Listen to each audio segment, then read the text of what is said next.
भिवंडी तालुक्यात ना बैलगाडा शर्यत म्हणजे जीव की प्राण. छोट्या पोरापासून मोठ्या पोरापर्यंत सगळे दिवाने तिथं.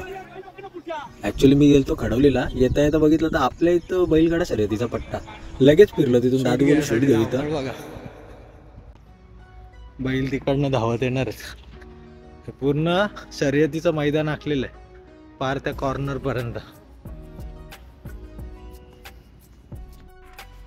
1-1.5 तास झाला कंटिन्यू आम्ही शूट घेत होतो. कारण की ही बैल आहेत ना एकाच खांद्याची होती दोन्ही पण. ते वन साइडेडच मारत होते.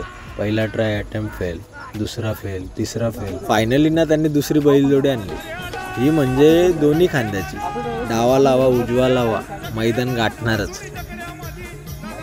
ही आमची सगळी डोल्याची पोरं का. पोरांनी बैलाची यसन टाईट बांधली, भाऊनी यसन हातात धरली आणि ती बैलांना हात दिली. तिथून जी बैल पळाली डायरेक्ट तो मैदान गाठला आणि शेवटच्या टप्प्यालाच जाऊन थांबली. असेच गावाकडचे अतरंगी ब्लॉग बघायला आवडत असतील ना, प्लीज चॅनलला शेअर करा, सबस्क्राईब करा आणि बेल आयकॉन प्रेस करा, म्हणजे सर्वात आधी तुम्हाला नोटिफिकेशन मिळतील. थँक्यू.